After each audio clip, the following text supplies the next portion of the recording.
China के मुसलमानों का क्या अकीदा है यार? मतलब कौन से मसलक को मानते हैं वो? अब चाइना में कोई थोड़े मोड़े मुसलमान नहीं रहते हैं। चाइना में लगभग 3 करोड़ मुसलमान रहते हैं। यानी अगर आप गल्फ कंट्रीज से कंपेयर कीजिए ना, तो जो सऊदी अरेबिया है उसकी आबादी से थोड़ा ही कम। और अगर आप सऊदी अरेबिया को हटा दे तो जितनी गल्फ कंट्रीज है ना, सब मिला करके जितने मुस्लिम्स हैं उससे ज्यादा मुसलमान अकेले चाइना में रहते हैं। मगर हम चाइना के मुसलमानों की बात पता है क्यों कर रहे हैं? क्योंकि चाइना के जो मुसलमान है ना, वो बाकी कंट्रीज के मुसलमान के मुकाबले में काफी आइसोलेटेड यानी अलग थलग रहे हैं। यानी कि वहां पर बाहर का इन्फ्लुएंस बहुत कम रहा है। तो इससे हमें ये पता चल सकता है कि पुराने जमाने के लोगों का क्या अकीदा था। क्योंकि चाइना में इस्लाम कोई आजकल नहीं पहुंचा है। चाइना में इस्लाम पहुंचा है 7th सेंचुरी में, यानी कि हजरत उस्मान गनी रज़ी अल्लाह तआला अन्हु के दौरे खिलाफत में। और वो भी एक तरफ से नहीं पहुंचा। चाइना एक ऐसी कंट्री है जिसमें इस्लाम 2 रास्तों से पहुंचा है। पहला रास्ता सिल्क रूट वाला यानी कि जमीन के जरिए, और दूसरा रास्ता समुंदर के जरिए। तो आपको जान करके ये हैरानी होगी, दोनों साइड के मुसलमानों की जो अक्सरियत है ना, वो लोग मज़ारे बनाते हैं, वो लोग औलिया के मज़ारात पे जाते हैं, वहां पर अल्लाह ताला से उनके वसीले से दुआएं करते हैं, औलिया से मदद तलब करने के कायल हैं। उसके अलावा वो मज़ारों पे चादरें भी चढ़ाते हैं। उसके अलावा वो रबीउल अव्वल भी मनाते हैं यानी ईद मिलादुन नबी भी मनाते हैं। उसके अलावा वो मुहर्रम में खास इबादत का एहतमाम भी करते हैं। किससे मैच कर रहा है? आपको नहीं लगता ये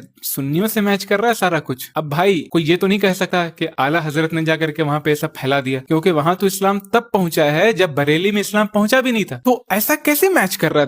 दोनों में डायरेक्टली कोई ताल्लुक नहीं है, लेकिन अकीदा दोनों का सेम है। उसका रीजन ये है कि जो हमारा अकीदा है वही अकीदा तसलसल से चला आ रहा है। यानी अगर हम अपने अकीदे का तसलसल गिनाए ना, तो हम असलाफ तक अपने आप को बैक ट्रैक कर सकते हैं। हमारा ऐसा नहीं है कि 200 साल या 300 साल बाद जाकर के चेन ही ब्रेक हो जाता है। और अगर आप चाहते हैं कि मैं डिटेल में वीडियो बनाऊं कि चाइना में इस्लाम कैसे पहुंचा और चाइना में इस्लाम की हिस्ट्री को लेकर के, तो मेरा यूट्यूब पे एक चैनल है नायाब बेग के नाम से। उसमें सब्सक्राइबर बहुत कम है, तो अगर आप चाहते हैं तो वहां जाकर के सब्सक्राइब करें। अगर सब्सक्राइबर्स बढ़ेंगे तो मैं डिटेल वीडियो वहां पर बनाऊंगा।